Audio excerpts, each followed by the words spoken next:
The Book of Daniel. Daniel chapter 1. In the 3rd year of the reign of Jehoiakim, king of Judah, Nebuchadnezzar, king of Babylon, came to Jerusalem and besieged it. And the Lord delivered Jehoiakim, king of Judah, into his hand, along with some of the articles from the temple of God. These he carried off to the temple of his God in Babylonia, and put in the treasure house of his God.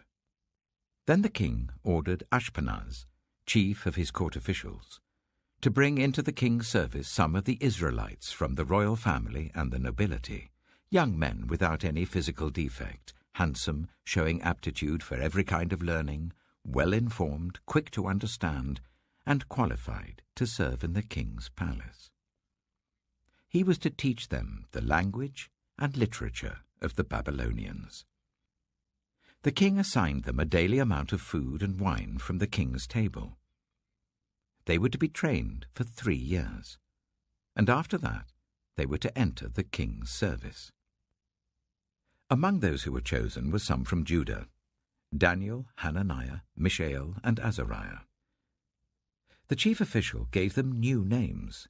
To Daniel, the name Belteshazzar; to Hananiah, Shadrach; to Mishael, Meshach; and to Azariah, Abednego. But Daniel resolved not to defile himself with the royal food and wine, and he asked the chief official for permission not to defile himself in this way. Now God had caused the official to show favor and compassion to Daniel. But the official told Daniel, "I'm afraid of my lord the king, who has assigned your food and drink. Why should he see you looking worse than the other young men of your age? The king would then have my head because of you." Daniel then said to the guard, whom the chief official had appointed over Daniel, Hananiah, Mishael, and Azariah, "Please test your servants for 10 days. Give us nothing but vegetables to eat and water to drink. Then compare our appearance with that of the young men who eat the royal food, and treat your servants in accordance with what you see." So he agreed to this and tested them for 10 days. At the end of the 10 days, they looked healthier and better nourished than any of the young men who ate the royal food. So the guard took away their choice food and the wine they were to drink, and gave them vegetables instead. To these 4 young men, God gave knowledge and understanding of all kinds of literature and learning. And Daniel could understand visions and dreams of all kinds. At the end of the time set by the king to bring them into his service, the chief official presented them to Nebuchadnezzar. The king talked with them, and he found none equal to Daniel, Hananiah, Mishael, and Azariah. So they entered the king's service. In every matter of wisdom and understanding about which the king questioned them, he found them 10 times better than all the magicians and enchanters in his whole kingdom.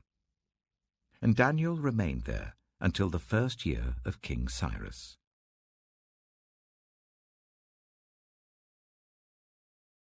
Daniel chapter 2. In the 2nd year of his reign, Nebuchadnezzar had dreams. His mind was troubled, and he could not sleep. So the king summoned the magicians, enchanters, sorcerers, and astrologers to tell him what he had dreamed. When they came in and stood before the king, he said to them, "I have had a dream that troubles me, and I want to know what it means." Then the astrologers answered the king, "May the king live forever. Tell your servants the dream, and we will interpret it."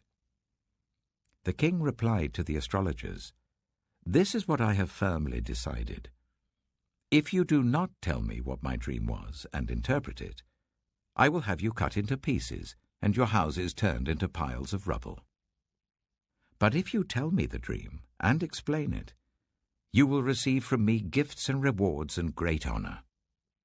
So, tell me the dream and interpret it for me." Once more they replied, "Let the king tell his servants the dream, and we will interpret it." Then the king answered, "I am certain that you're trying to gain time, because you realize that this is what I have firmly decided. If you do not tell me the dream, there is only one penalty for you. You have conspired to tell me misleading and wicked things, hoping the situation will change. So then, tell me the dream, and I will know that you can interpret it for me." The astrologers answered the king, "There is no one on earth who can do what the king asks. No king, however great and mighty, has ever asked such a thing of any magician or enchanter or astrologer. What the king asks is too difficult. No one can reveal it to the king except the gods, and they do not live among humans." This made the king so angry and furious that he ordered the execution of all the wise men of Babylon. So the decree was issued to put the wise men to death, and men were sent to look for Daniel and his friends to put them to death. When Arioch, the commander of the king's guard, had gone out to put to death the wise men of Babylon, Daniel spoke to him with wisdom and tact. He asked the king's officer, "Why did the king issue such a harsh decree?" Arioch then explained the matter to Daniel. At this, Daniel went in to the king and asked for time, so that he might interpret the dream for him. Then Daniel returned to his house and explained the matter to his friends Hananiah, Mishael, and Azariah.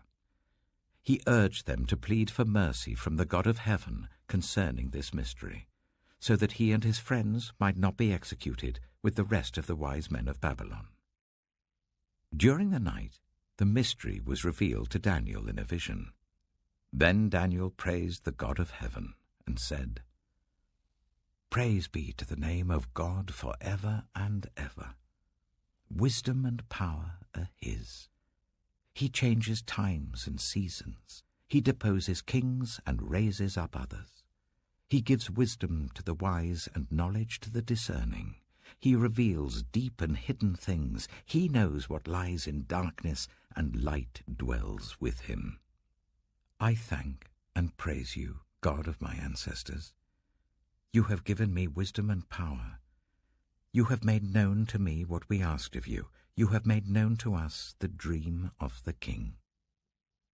Then Daniel went to Arioch, whom the king had appointed to execute the wise men of Babylon, and said to him, "Do not execute the wise men of Babylon. Take me to the king, and I will interpret his dream for him." Arioch took Daniel to the king at once and said, "I have found a man among the exiles from Judah who can tell the king what his dream means." The king asked Daniel, also called Belteshazzar, "Are you able to tell me what I saw in my dream and interpret it?" Daniel replied, "No wise man, enchanter, magician, or diviner can explain to the king the mystery he has asked about, but there is a God in heaven who reveals mysteries. He has shown King Nebuchadnezzar what will happen in days to come. Your dream and the visions that passed through your mind as you were lying in bed are these. As your majesty was lying there, your mind turned to things to come, and the revealer of mysteries showed you what is going to happen. As for me, this mystery has been revealed to me, not because I have greater wisdom than anyone else alive, but so that your majesty may know the interpretation, and that you may understand what went through your mind." Your majesty looked, and there before you stood a large statue, an enormous, dazzling statue, awesome in appearance. The head of the statue was made of pure gold, its chest and arms of silver, its belly and thighs of bronze, its legs of iron, its feet partly of iron and partly of baked clay. While you were watching, a rock was cut out, but not by human hands. It struck the statue on its feet of iron and clay and smashed them. Then the iron, the clay, the bronze, the silver, and the gold were all broken to pieces and became like chaff on a threshing floor in the summer. The wind swept them away without leaving a trace. But the rock that struck the statue became a huge mountain and filled the whole earth. This was the dream, and now we will interpret it to the king. Your Majesty, you are the King of Kings. The God of heaven has given you dominion and power and might and glory. In your hands he has placed all mankind and the beasts of the field and the birds in the sky. Wherever they live, he has made you ruler over them all. You are that head of gold. After you, another kingdom will arise, inferior to yours. Next, a third kingdom, one of bronze, will rule over the whole earth. Finally, there will be a fourth kingdom, strong as iron, for iron breaks and smashes everything, and as iron breaks things to pieces, so it will crush and break all the others. Just as you saw that the feet and toes were partly of baked clay and partly of iron, so this will be a divided kingdom. Yet it will have some of the strength of iron in it, even as you saw iron mixed with clay. As the toes were partly iron and partly clay, so this kingdom will be partly strong and partly brittle. And just as you saw the iron mixed with baked clay, so the people will be a mixture and will not remain united, any more than iron mixes with clay. In the time of those kings, the God of heaven will set up a kingdom that will never be destroyed, nor will it be left to another people. It will crush all those kingdoms and bring them to an end, but it will itself endure forever. This is the meaning of the vision of the rock cut out of a mountain, but not by human hands, a rock that broke the iron, the bronze, the clay, the silver, and the gold to pieces. The great God has shown the king what will take place in the future. The dream is true, and its interpretation is trustworthy. Then King Nebuchadnezzar fell prostrate before Daniel, and paid him honor, and ordered that an offering and incense be presented to him. The king said to Daniel, "Surely your God is the God of gods, and the Lord of kings, and a revealer of mysteries, for you were able to reveal this mystery." Then the king placed Daniel in a high position, and lavished many gifts on him. He made him ruler over the entire province of Babylon, and placed him in charge of all its wise men. Moreover, at Daniel's request, the king appointed Shadrach, Meshach, and Abednego chief ministers over the province of Babylon, while Daniel himself remained at the royal court.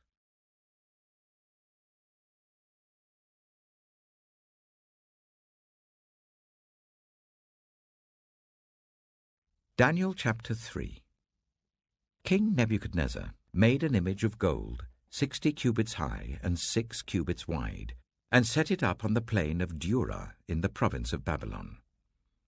He then summoned the satraps, prefects, governors, advisers, treasurers, judges, magistrates, and all the other provincial officials to come to the dedication of the image he had set up. So the satraps, prefects, governors, advisers, treasurers, judges, magistrates, and all the other provincial officials assembled for the dedication of the image that King Nebuchadnezzar had set up, and they stood before it. Then the herald loudly proclaimed, "Nations and peoples of every language, this is what you are commanded to do. As soon as you hear the sound of the horn, flute, zither, lyre, harp, pipe, and all kinds of music, you must fall down and worship the image of gold that King Nebuchadnezzar has set up. Whoever does not fall down and worship will immediately be thrown into a blazing furnace." Therefore, as soon as they heard the sound of the horn, flute, zither, lyre, harp, and all kinds of music, all the nations and peoples of every language fell down and worshipped the image of gold that King Nebuchadnezzar had set up. At this time, some astrologers came forward and denounced the Jews. They said to King Nebuchadnezzar, "May the king live forever. Your Majesty has issued a decree that everyone who hears the sound of the horn, flute, zither, lyre, harp, pipe, and all kinds of music must fall down and worship the image of gold, and that whoever does not fall down and worship will be thrown into a blazing furnace. But there are some Jews whom you have set over the affairs of the province of Babylon, Shadrach, Meshach, and Abednego, who paid no attention to you, your Majesty. They neither serve your gods nor worship the image of gold you have set up." Furious with rage, Nebuchadnezzar summoned Shadrach, Meshach, and Abednego. So these men were brought before the king. And Nebuchadnezzar said to them, "Is it true, Shadrach, Meshach, and Abednego, that you do not serve my gods or worship the image of gold I have set up? Now, when you hear the sound of the horn, flute, zither, lyre, harp, pipe, and all kinds of music, if you are ready to fall down and worship the image I made, very good. But if you do not worship it, you will be thrown immediately into a blazing furnace. Then what God will be able to rescue you from my hand?" Shadrach, Meshach, and Abednego replied to him, "King Nebuchadnezzar, we do not need to defend ourselves before you in this matter. If we are thrown into the blazing furnace, the God we serve is able to deliver us from it, and he will deliver us from your majesty's hand. But even if he does not, we want you to know, your majesty, that we will not serve your gods or worship the image of gold you have set up." Then Nebuchadnezzar was furious with Shadrach, Meshach, and Abednego, and his attitude towards them changed. He ordered the furnace to be heated 7 times hotter than usual, and commanded some of the strongest soldiers in his army to tie up Shadrach, Meshach, and Abednego and throw them into the blazing furnace. So these men, wearing their robes, trousers, turbans, and other clothes, were bound and thrown into the blazing furnace.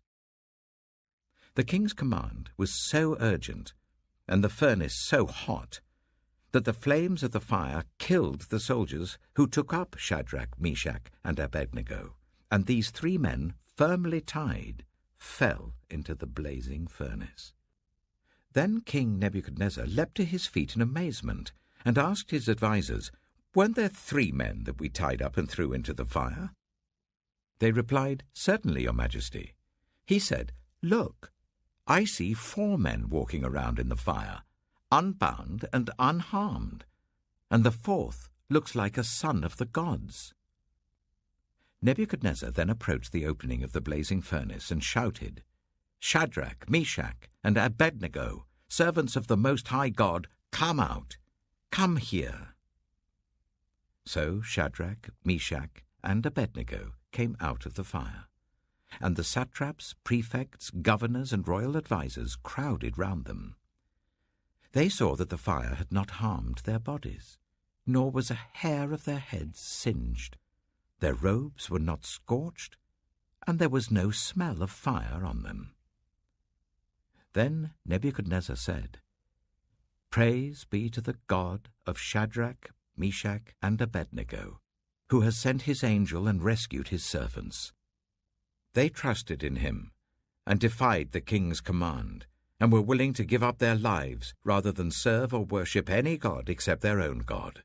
Therefore, I decree that the people of any nation or language who say anything against the God of Shadrach, Meshach, and Abednego be cut into pieces, and their houses be turned into piles of rubble, for no other God can save in this way." Then the king promoted Shadrach, Meshach, and Abednego in the province of Babylon.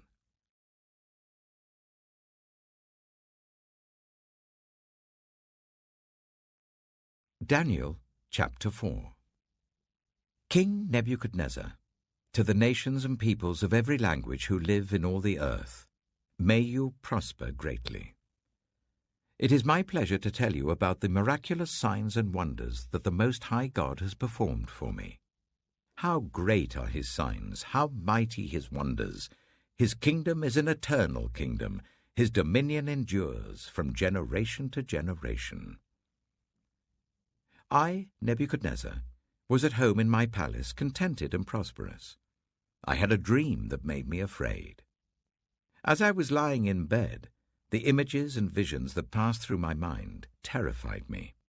So I commanded that all the wise men of Babylon be brought before me to interpret the dream for me. When the magicians, enchanters, astrologers, and diviners came, I told them the dream, but they could not interpret it for me.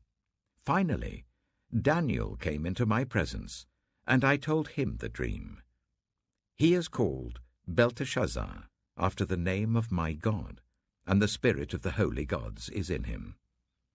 I said, Belteshazzar, chief of the magicians, I know that the spirit of the holy gods is in you, and no mystery is too difficult for you. Here is my dream. Interpret it for me. These are the visions I saw while lying in bed. I looked, and there before me stood a tree in the middle of the land. Its height was enormous. The tree grew large and strong, and its top touched the sky. It was visible to the ends of the earth. Its leaves were beautiful, its fruit abundant, and on it was food for all. Under it, the wild animals found shelter, and the birds lived in its branches. From it, every creature was fed. In the visions I saw while lying in bed, I looked, and there before me was a holy one, a messenger, coming down from heaven. He called in a loud voice, "Cut down the tree, and trim off its branches. Strip off its leaves and scatter its fruit. Let the animals flee from under it, and the birds from its branches. But let the stump and its roots, bound with iron and bronze, remain in the ground, in the grass of the field. Let him be drenched with the dew of heaven, and let him live with the animals among the plants of the earth. Let his mind be changed from that of a man, and let him be given the mind of an animal, till 7 times pass by for him." The decision is announced by messengers. The holy ones declare the verdict, so that the living may know that the Most High is sovereign over all kingdoms on earth, and gives them to anyone he wishes, and sets over them the lowliest of people. This is the dream that I, King Nebuchadnezzar, had. Now, Belteshazzar, tell me what it means, for none of the wise men in my kingdom can interpret it for me, but you can, because the spirit of the holy gods is in you. Then Daniel, also called Belteshazzar, was greatly perplexed for a time, and his thoughts terrified him. So the king said, "Belteshazzar, do not let the dream or its meaning alarm you." Belteshazzar answered, "My lord, if only the dream applied to your enemies and its meaning to your adversaries. The tree you saw, which grew large and strong, with its top touching the sky, visible to the whole earth, with beautiful leaves and abundant fruit, providing food for all, giving shelter to the wild animals, and having nesting places in its branches for the birds. Your Majesty, you are that tree. You have become great and strong. Your greatness has grown until it reaches the sky, and your dominion extends to distant parts of the earth. Your Majesty saw a holy one, a messenger, coming down from heaven and saying, 'Cut down the tree and destroy it, but leave the stump, bound with iron and bronze, in the grass of the field, while its roots remain in the ground. Let him be drenched with the dew of heaven, let him live with the wild animals until 7 times pass by for him.' This is the interpretation, Your Majesty, and this is the decree the Most High has issued against my lord the king. You will be driven away from people, and will live with the wild animals. You will eat grass like the ox, and be drenched with the dew of heaven. 7 times will pass by for you, until you acknowledge that the Most High is sovereign over all kingdoms on earth, and gives them to anyone he wishes. The command to leave the stump of the tree with its roots means that your kingdom will be restored to you when you acknowledge that heaven rules. Therefore, Your Majesty, be pleased to accept my advice. Renounce your sins by doing what is right, and your wickedness by being kind to the oppressed. It may be that then your prosperity will continue." All this happened to King Nebuchadnezzar.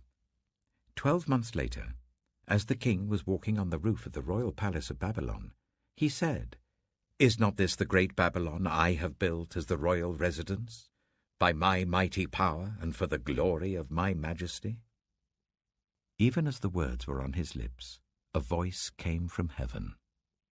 "This is what is decreed for you, King Nebuchadnezzar.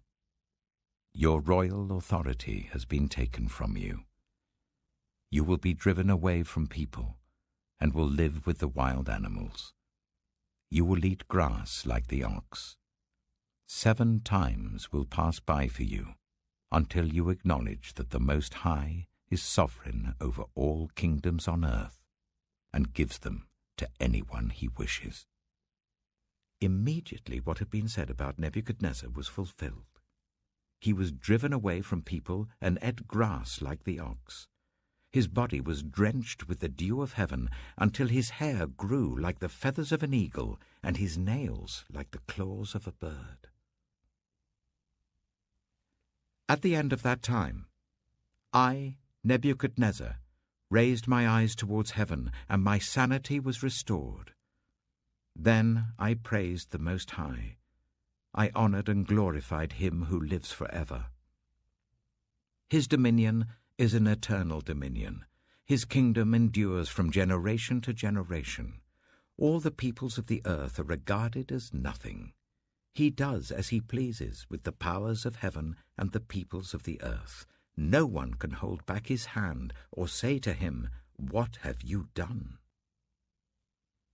At the same time that my sanity was restored, my honor and splendor were returned to me for the glory of my kingdom. My advisers and nobles sought me out, and I was restored to my throne and became even greater than before.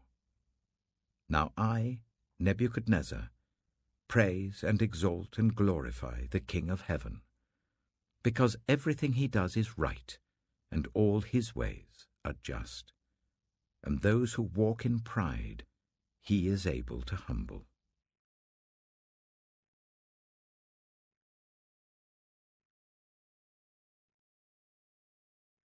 Daniel chapter 5. King Belshazzar gave a great banquet for 1,000 of his nobles and drank wine with them. While Belshazzar was drinking his wine, he gave orders to bring in the gold and silver goblets that Nebuchadnezzar his father had taken from the temple in Jerusalem, so that the king and his nobles, his wives and his concubines might drink from them. So they brought in the gold goblets that had been taken from the temple of God in Jerusalem, and the king and his nobles, his wives and his concubines drank from them. As they drank the wine, they praised the gods of gold and silver, of bronze, iron, wood, and stone. Suddenly, the fingers of a human hand appeared and wrote on the plaster of the wall near the lampstand in the royal palace. The king watched the hand as it wrote. His face turned pale, and he was so frightened that his legs became weak and his knees were knocking. The king summoned the enchanters, astrologers, and diviners. Then he said to these wise men of Babylon, "Whoever reads this writing and tells me what it means will be clothed in purple and have a gold chain placed around his neck, and he will be made the 3rd highest ruler in the kingdom." Then all the king's wise men came in, but they could not read the writing or tell the king what it meant. So King Belshazzar became even more terrified, and his face grew more pale. His nobles were baffled. The queen, hearing the voices of the king and his nobles, came into the banquet hall. "May the king live forever," she said. "Don't be alarmed. Don't look so pale. There is a man in your kingdom who has the spirit of the holy gods in him. In the time of your father he was found to have insight and intelligence and wisdom like that of the gods. Your father, King Nebuchadnezzar, appointed him chief among the magicians, enchanters, astrologers, and diviners. He did this because Daniel, whom the king called Belteshazzar, was found to have a keen mind and knowledge and understanding, and also the ability to interpret dreams, explain riddles, and solve difficult problems. Call for Daniel, and he will tell you what the writing means." So Daniel was brought before the king, and the king said to him, "Are you Daniel, one of the exiles my father the king brought from Judah?" I have heard that the spirit of the gods is in you, and that you have insight, intelligence, and outstanding wisdom. The wise men and enchanters were brought before me to read this writing and tell me what it means, but they could not explain it. Now I have heard that you are able to give interpretations and to solve difficult problems. If you can read this writing and tell me what it means, you will be clothed in purple and have a gold chain placed round your neck, and you will be made the third highest ruler in the kingdom." Then Daniel answered the king, "You may keep your gifts for yourself and give your rewards to someone else. Nevertheless, I will read the writing for the king and tell him what it means. Your Majesty, the Most High God gave your father Nebuchadnezzar sovereignty and greatness and glory and splendor. Because of the high position he gave him, all the nations and peoples of every language dreaded and feared him. Those the king wanted to put to death, he put to death. Those he wanted to spare, he spared. Those he wanted to promote, he promoted. And those he wanted to humble, he humbled. But when his heart became arrogant and hardened with pride, he was deposed from his royal throne and stripped of his glory. He was driven away from the people and given the mind of an animal. He lived with the wild donkeys and ate grass like the ox, and his body was drenched with the dew of heaven, until he acknowledged that the Most High God is sovereign over all kingdoms on earth and sets over them anyone he wishes. But you, Belshazzar, his son, have not humbled yourself, though you knew all this. Instead, you have set yourself up against the Lord of heaven. You had the goblets from his temple brought to you, and you and your nobles, your wives and your concubines drank wine from them. You praised the gods of silver and gold, of bronze, iron, wood, and stone, which cannot see or hear or understand. But you did not honor the God who holds in his hand your life and all your ways. Therefore, he sent the hand that wrote the inscription. This is the inscription that was written: Mene, Mene, Tekel, Parsin. Here is what these words mean. Mene. God has numbered the days of your reign and brought it to an end. Tekel. You have been weighed on the scales and found wanting. Peres. Your kingdom is divided and given to the Medes and Persians. Then, at Belshazzar's command, Daniel was clothed in purple, a gold chain was placed round his neck, and he was proclaimed the third highest ruler in the kingdom. That very night, Belshazzar, king of the Babylonians, was slain, and Darius the Mede took over the kingdom at the age of 62.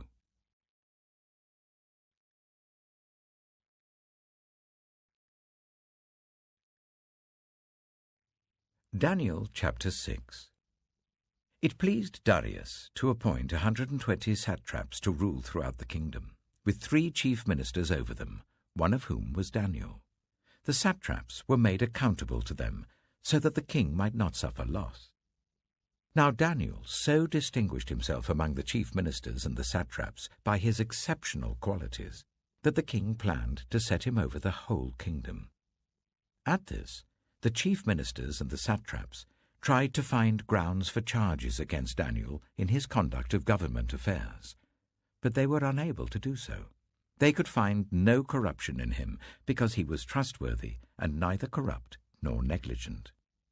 Finally, these men said, "We will never find any basis for charges against this man Daniel, unless it has something to do with the law of his God." So these chief ministers and satraps went as a group to the king and said, "May King Darius live forever. The royal ministers, prefects, satraps, advisers, and governors have all agreed that the king should issue an edict and enforce the decree, that anyone who prays to any god or human being during the next 30 days, except to you, your majesty, shall be thrown into the lion's den. Now, your majesty, issue the decree and put it in writing so that it cannot be altered, in accordance with the law of the Medes and Persians, which cannot be repealed." So King Darius put the decree in writing. Now when Daniel learned that the decree had been published, he went home to his upstairs room where the windows opened towards Jerusalem. 3 times a day he got down on his knees and prayed, giving thanks to his God, just as he had done before. Then these men went as a group and found Daniel praying and asking God for help. So they went to the king and spoke to him about his royal decree. "Did you not publish a decree that during the next 30 days, anyone who prays to any god or human being except to you, your majesty, would be thrown into the lion's den?" The king answered, "The decree stands, in accordance with the law of the Medes and Persians, which cannot be repealed." Then they said to the king, "Daniel, who is one of the exiles from Judah, pays no attention to you, your majesty, or to the decree you put in writing. He still prays 3 times a day." When the king heard this, he was greatly distressed. He was determined to rescue Daniel and made every effort until sunset to save him. Then the men went as a group to King Darius and said to him, "Remember, your majesty, that according to the law of the Medes and Persians, no decree or edict that the king issues can be changed." So the king gave the order, and they brought Daniel and threw him into the lion's den. The king said to Daniel, "May your God, whom you serve continually, rescue you." A stone was brought and placed over the mouth of the den, and the king sealed it with his own signet ring and with the rings of his nobles, so that Daniel's situation might not be changed. Then the king returned to his palace and spent the night without eating and without any entertainment being brought to him, and he could not sleep. At the first light of dawn, the king got up and hurried to the lion's den. When he came near the den, he called to Daniel in an anguished voice, "Daniel, servant of the living God, has your God, whom you serve continually, been able to rescue you from the lions?" Daniel answered, "May the king live forever. My God sent his angel, and he shut the mouths of the lions. They have not hurt me, because I was found innocent in his sight.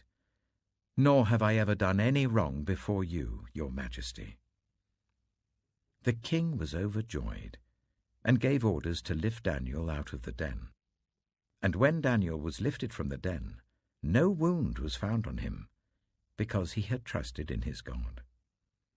At the king's command, the men who had falsely accused Daniel were brought in and thrown into the lion's den, along with their wives and children. And before they reached the floor of the den, the lions overpowered them and crushed all their bones. Then King Darius wrote to all the nations and peoples of every language in all the earth, "May you prosper greatly. I issue a decree that in every part of my kingdom people must fear and reverence the God of Daniel. For he is the living God, and he endures forever. His kingdom will not be destroyed, his dominion will never end.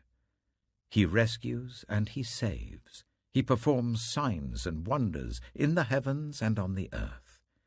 He has rescued Daniel from the power of the lions." So Daniel prospered during the reign of Darius and the reign of Cyrus the Persian.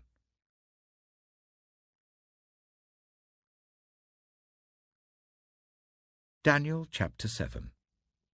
In the first year of Belshazzar, king of Babylon, Daniel had a dream, and visions passed through his mind as he was lying in bed.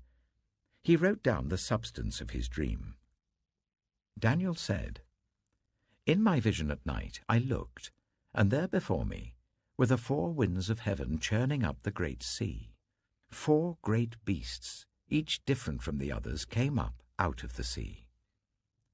The first was like a lion, and it had the wings of an eagle. I watched until its wings were torn off, and it was lifted from the ground so that it stood on 2 feet like a human being, and the mind of a human was given to it. And there before me was a second beast, which looked like a bear. It was raised up on one of its sides, and it had 3 ribs in its mouth between its teeth.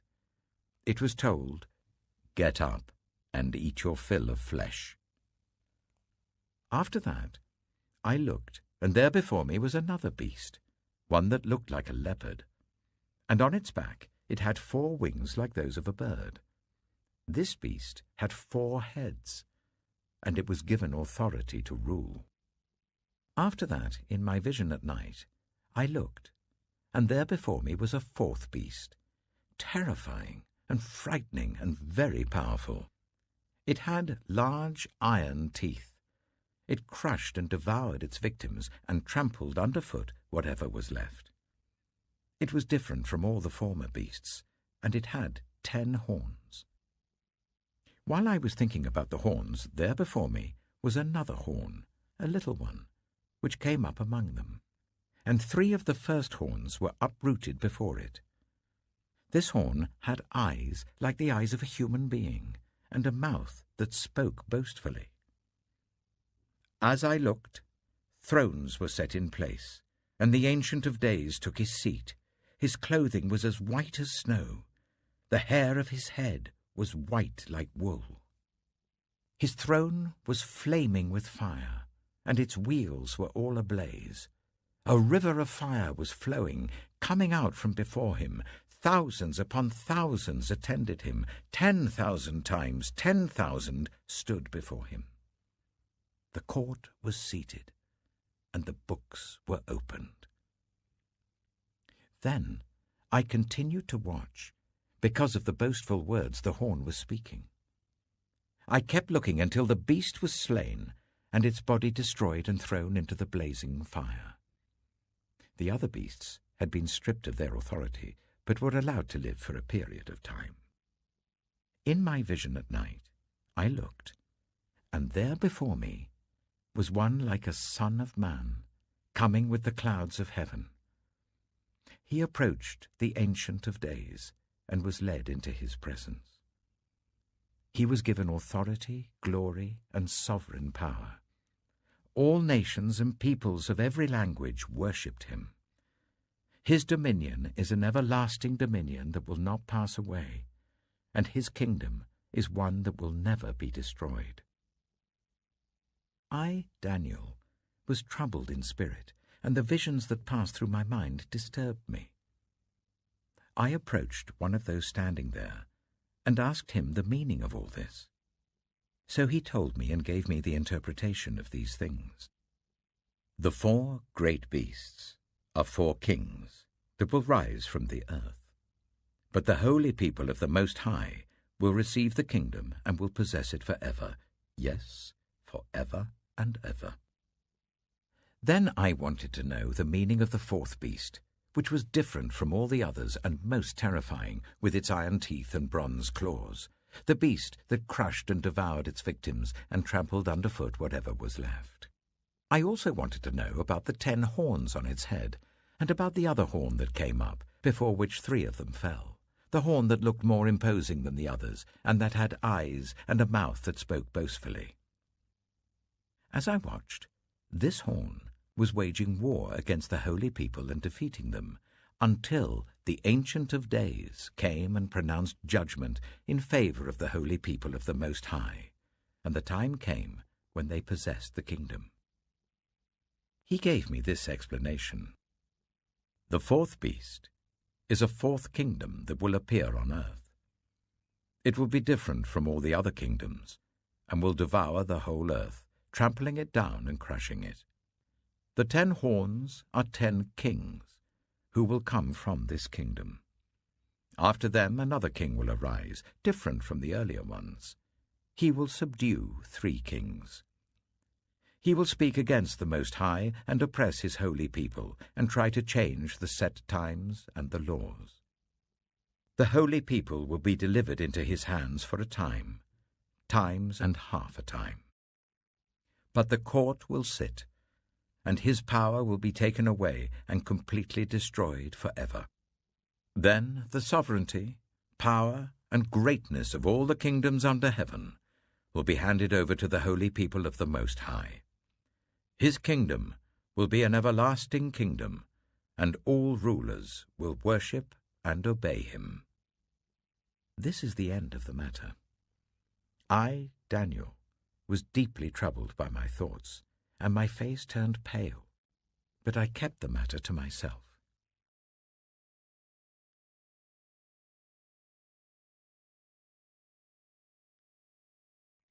Daniel chapter 8. In the 3rd year of King Belshazzar's reign, I, Daniel, had a vision, after the one that had already appeared to me. In my vision I saw myself in the citadel of Susa, in the province of Elam. In the vision I was beside the Ulai Canal.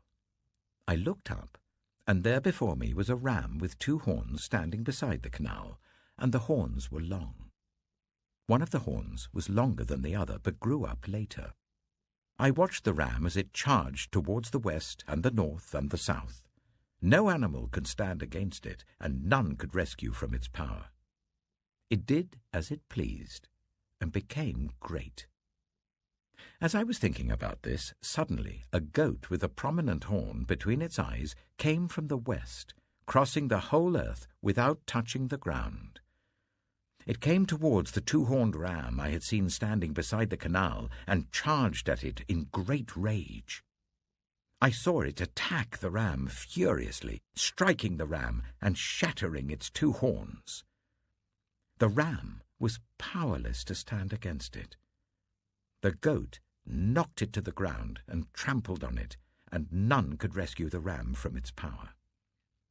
The goat became very great, but at the height of its power, the large horn was broken off, and in its place 4 prominent horns grew up towards the 4 winds of heaven. Out of one of them came another horn, which started small but grew in power to the south and to the east and towards the beautiful land.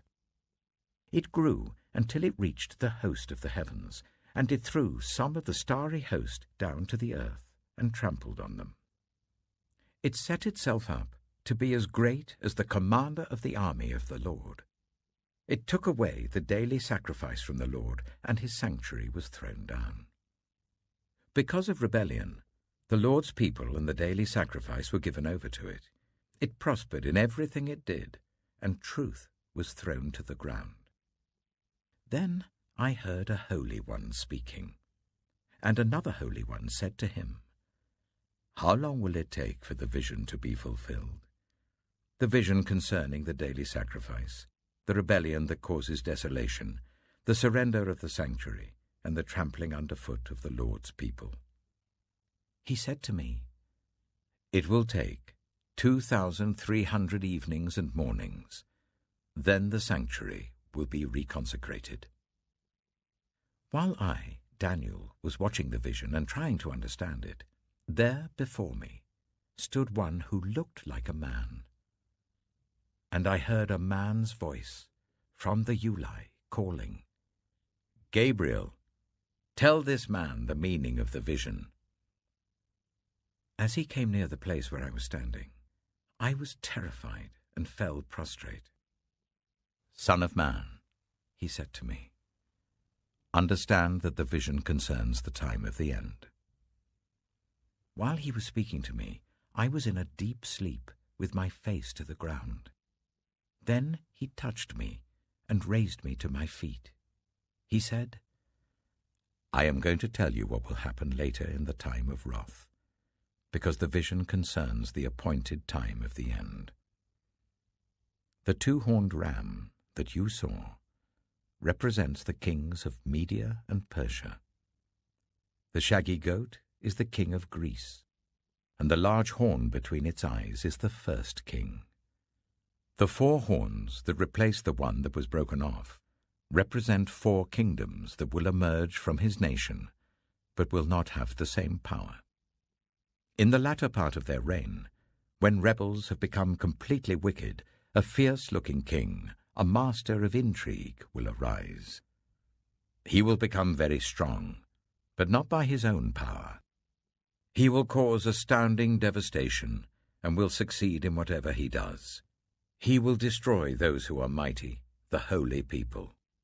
He will cause deceit to prosper, and he will consider himself superior. When they feel secure, he will destroy many and take his stand against the Prince of Princes. Yet he will be destroyed, but not by human power. The vision of the evenings and mornings that has been given you is true, but seal up the vision, for it concerns the distant future. I, Daniel, was worn out. I lay exhausted for several days. Then I got up and went about the king's business. I was appalled by the vision.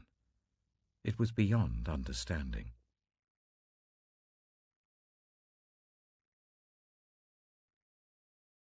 Daniel chapter 9. In the first year of Darius, son of Xerxes, a Mede by descent, who was made ruler over the Babylonian kingdom, in the first year of his reign, I, Daniel, understood from the Scriptures, according to the word of the Lord given to Jeremiah the prophet, that the desolation of Jerusalem would last 70 years. So I turned to the Lord God, and pleaded with him in prayer and petition, in fasting, and in sackcloth and ashes. I prayed to the Lord my God, and confessed, Lord, the great and awesome God, who keeps his covenant of love with those who love him and keep his commandments, we have sinned and done wrong. We have been wicked and have rebelled. We have turned away from your commands and laws. We have not listened to your servants the prophets, who spoke in your name to our kings, our princes, and our ancestors, and to all the people of the land. Lord, you are righteous, but this day we are covered with shame. The people of Judah and the inhabitants of Jerusalem and all Israel, both near and far, in all the countries where you have scattered us because of our unfaithfulness to you. We and our kings, our princes and our ancestors are covered with shame, Lord, because we have sinned against you. The Lord our God is merciful and forgiving, even though we have rebelled against him. We have not obeyed the Lord our God or kept the laws he gave us through his servants the prophets. All Israel has transgressed your law and turned away, refusing to obey you. Therefore, the curses and sworn judgments written in the law of Moses, the servant of God, have been poured out on us because we have sinned against you. You have fulfilled the word spoken against us and against our rulers by bringing on us great disaster. Under the whole heaven, nothing has ever been done like what has been done to Jerusalem. Just as it is written in the law of Moses, all this disaster has come on us. Yet we have not sought the favor of the Lord our God by turning from our sins and giving attention to your truth. The Lord did not hesitate to bring the disaster on us, for the Lord our God is righteous in everything he does, yet we have not obeyed him. Now, Lord our God, who brought your people out of Egypt with a mighty hand, and who made for yourself a name that endures to this day, we have sinned. We have done wrong. Lord, in keeping with all your righteous acts, turn away your anger and your wrath from Jerusalem, your city, your holy hill. Our sins and the iniquities of our ancestors have made Jerusalem and your people an object of scorn to all those around us.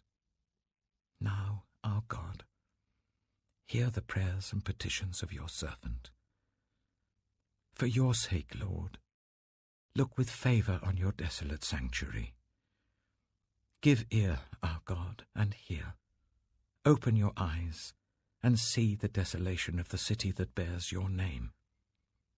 We do not make requests of you because we are righteous, but because of your great mercy. Lord, listen. Lord, forgive. Lord, hear and act. For your sake, my God, do not delay, because your city and your people bear your name. While I was speaking and praying, confessing my sin and the sin of my people Israel, and making my request to the Lord my God for his holy hill, while I was still in prayer, Gabriel, the man I had seen in the earlier vision, came to me in swift flight about the time of the evening sacrifice. He instructed me and said to me, "Daniel, I have now come to give you insight and understanding. As soon as you began to pray, a word went out, which I have come to tell you, for you are highly esteemed. Therefore consider the word and understand the vision. 70 sevens are decreed for your people and your holy city to finish transgression, to put an end to sin, to atone for wickedness, to bring in everlasting righteousness, to seal up vision and prophecy, and to anoint the most holy place. Know this and understand this. From the time the word goes out to restore and rebuild Jerusalem until the Anointed One, the ruler, comes, there will be 7 sevens and 62 sevens. It will be rebuilt with streets and a trench, but in times of trouble. After the 62 sevens, the Anointed One will be put to death and will have nothing. The people of the ruler who will come will destroy the city and the sanctuary. The end will come like a flood. War will continue until the end, and desolations have been decreed. He will confirm a covenant with many for 1 7. In the middle of the 7, he will put an end to sacrifice and offering, and at the temple he will set up an abomination that causes desolation, until the end that is decreed is poured out on him.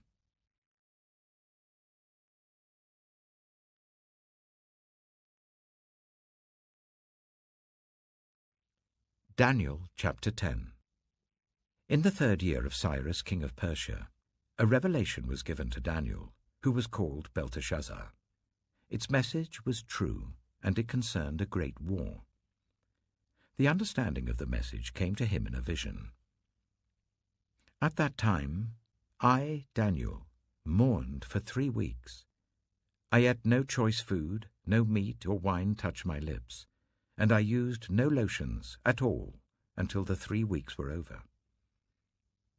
On the 24th day of the 1st month, as I was standing on the bank of the great river, the Tigris, I looked up, and there before me was a man dressed in linen, with a belt of fine gold from Uphaz round his waist.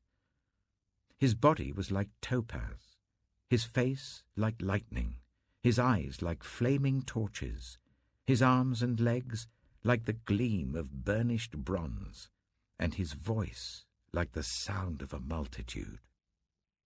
I, Daniel, was the only one who saw the vision. Those who were with me did not see it, but such terror overwhelmed them that they fled and hid themselves. So I was left alone, gazing at this great vision. I had no strength left, my face turned deathly pale, and I was helpless. Then I heard him speaking, and as I listened to him, I fell into a deep sleep, my face to the ground. A hand touched me and set me trembling on my hands and knees. He said, "Daniel, you who are highly esteemed, consider carefully the words I am about to speak to you, and stand up, for I have now been sent to you." And when he said this to me, I stood up, trembling. Then he continued, "Do not be afraid, Daniel. Since the first day that you set your mind to gain understanding and to humble yourself before your God, your words were heard, and I have come in response to them. But the prince of the Persian kingdom resisted me 21 days. Then Michael, one of the chief princes, came to help me, because I was detained there with the king of Persia. Now I have come to explain to you what will happen to your people in the future, for the vision concerns a time yet to come." While he was saying this to me, I bowed with my face towards the ground and was speechless. Then one who looked like a man touched my lips, and I opened my mouth and began to speak. I said to the one standing before me, "I am overcome with anguish because of the vision, my lord, and I feel very weak. How can I, your servant, talk with you, my lord? My strength is gone, and I can hardly breathe." Again, the one who looked like a man touched me and gave me strength. "Do not be afraid, you who are highly esteemed," he said. "Peace, be strong now. Be strong." When he spoke to me, I was strengthened, and said, "Speak, my lord, since you have given me strength." So he said, "Do you know why I have come to you? Soon I will return to fight against the prince of Persia, and when I go, the prince of Greece will come. But first I will tell you what is written in the book of truth. No one supports me against them, except Michael, your prince."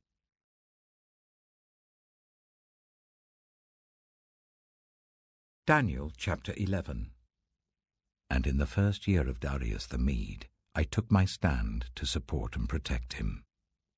Now then, I tell you the truth. 3 more kings will arise in Persia, and then a 4th, who will be far richer than all the others. When he has gained power by his wealth, he will stir up everyone against the kingdom of Greece. Then a mighty king will arise, who will rule with great power and do as he pleases. After he has risen, his empire will be broken up and parcelled out towards the 4 winds of heaven. It will not go to his descendants, nor will it have the power he exercised, because his empire will be uprooted and given to others. The king of the south will become strong, but one of his commanders will become even stronger than he, and will rule his own kingdom with great power. After some years, they will become allies. The daughter of the king of the south will go to the king of the north to make an alliance, but she will not retain her power, and he and his power will not last. In those days she will be betrayed, together with her royal escort and her father, and the one who supported her. Someone from within her family will arise to take her place. He will attack the forces of the king of the north and enter his fortress. He will fight against them and be victorious. He will also seize their gods, their metal images, and their valuable articles of silver and gold, and carry them off to Egypt. For some years he will leave the king of the north alone. Then the king of the north will invade the realm of the king of the south, but will retreat to his own country. His sons will prepare for war and assemble a great army, which will sweep on like an irresistible flood and carry the battle as far as his fortress. Then the king of the south will march out in a rage and fight against the king of the north, who will raise a large army, but it will be defeated. When the army is carried off, the king of the south will be filled with pride and will slaughter many thousands. Yet he will not remain triumphant. For the king of the north will muster another army, larger than the first, and after several years he will advance with a huge army, fully equipped. In those times, many will rise against the king of the south. Those who are violent among your own people will rebel in fulfillment of the vision, but without success. Then the king of the north will come and build up siege ramps and will capture a fortified city. the forces of the south will be powerless to resist. Even their best troops will not have the strength to stand. The invader will do as he pleases. No one will be able to stand against him. He will establish himself in the beautiful land and will have the power to destroy it. He will determine to come with the might of his entire kingdom and will make an alliance with the king of the south. And he will give him a daughter in marriage in order to overthrow the kingdom. But his plans will not succeed or help him. Then he will turn his attention to the coastlands and will take many of them, but a commander will put an end to his insolence and will turn his insolence back on him. After this, he will turn back towards the fortresses of his own country, but will stumble and fall, to be seen no more. His successor will send out a tax collector to maintain the royal splendor. In a few years, however, he will be destroyed, yet not in anger or in battle. He will be succeeded by a contemptible person who has not been given the honor of royalty. He will invade the kingdom when its people feel secure, and he will seize it through intrigue. Then an overwhelming army will be swept away before him. Both it and a prince of the covenant will be destroyed. After coming to an agreement with him, he will act deceitfully, and with only a few people he will rise to power. When the richest provinces feel secure, he will invade them, and will achieve what neither his fathers nor his forefathers did. He will distribute plunder, loot, and wealth among his followers. He will plot the overthrow of fortresses, but only for a time. With a large army he will stir up his strength and courage against the king of the south. The king of the south will wage war with a large and very powerful army. But he will not be able to stand because of the plots devised against him. Those who eat from the king's provisions will try to destroy him. His army will be swept away, and many will fall in battle. The two kings, with their hearts bent on evil, will sit at the same table and lie to each other, but to no avail, because an end will still come at the appointed time. The king of the north will return to his own country with great wealth, but his heart will be set against the Holy Covenant. He will take action against it, and then return to his own country. At the appointed time, he will invade the south again, but this time the outcome will be different from what it was before. Ships of the western coastlands will oppose him, and he will lose heart. Then he will turn back and vent his fury against the Holy Covenant. He will return and show favor to those who forsake the Holy Covenant. His armed forces will rise up to desecrate the temple fortress and will abolish the daily sacrifice. Then they will set up the abomination that causes desolation. With flattery he will corrupt those who have violated the covenant, but the people who know their God will firmly resist him. Those who are wise will instruct many, though for a time they will fall by the sword, or be burned or captured or plundered. When they fall, they will receive a little help, and many who are not sincere will join them. Some of the wise will stumble, so that they may be refined, purified, and made spotless until the time of the end, for it will still come at the appointed time. The king will do as he pleases. He will exalt and magnify himself above every god, and will say unheard of things against the God of gods. He will be successful until the time of wrath is completed, for what has been determined must take place. He will show no regard for the gods of his ancestors, or for the one desired by women, nor will he regard any god, but will exalt himself above them all. Instead of them, He will honor a God of fortresses, a God unknown to his ancestors. He will honor with gold and silver, with precious stones and costly gifts. He will attack the mightiest fortresses with the help of a foreign god, and will greatly honor those who acknowledge him. He will make them rulers over many people, and will distribute the land at a price. At the time of the end, the king of the south will engage him in battle, and the king of the north will storm out against him with chariots and cavalry and a great fleet of ships. He will invade many countries and sweep through them like a flood. He will also invade the beautiful land. Many countries will fall, but Edom, Moab, and the leaders of Ammon will be delivered from his hand. He will extend his power over many countries. Egypt will not escape. He will gain control of the treasures of gold and silver and all the riches of Egypt, with the Libyans and Cushites in submission.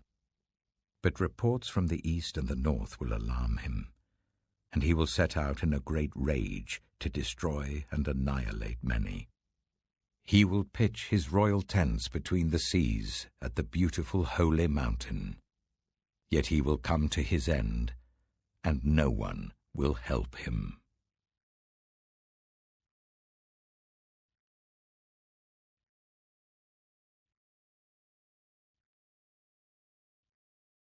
Daniel chapter 12. At that time, Michael, the great prince who protects your people, will arise. There will be a time of distress, such as has not happened from the beginning of nations until then. But at that time your people, everyone whose name is found written in the book, will be delivered. Multitudes who sleep in the dust of the earth will awake, some to everlasting life, others to shame and everlasting contempt. Those who are wise will shine like the brightness of the heavens, and those who lead many to righteousness like the stars forever and ever. But you, Daniel, roll up and seal the words of the scroll until the time of the end. Many will go here and there to increase knowledge. Then I, Daniel, looked, and there before me stood two others, one on this bank of the river, and one on the opposite bank. One of them said to the man clothed in linen, who was above the waters of the river, "How long will it be before these astonishing things are fulfilled?" The man clothed in linen, who was above the waters of the river, lifted his right hand and his left hand towards heaven. And I heard him swear by him who lives forever, saying, "It will be for a time, times and half a time, when the power of the holy people has been finally broken. All these things will be completed." I heard, but I did not understand. So I asked, "My Lord, what will the outcome of all this be?" He replied, "Go your way, Daniel, because the words are rolled up and sealed until the time of the end. Many will be purified, made spotless and refined, but the wicked will continue to be wicked. None of the wicked will understand, but those who are wise will understand. From the time that the daily sacrifice is abolished, and the abomination that causes desolation is set up, there will be 1,290 days. Blessed is the one who waits for and reaches the end of the 1,335 days. As for you, go your way till the end. You will rest, and then at the end of the days you will rise to receive your allotted inheritance.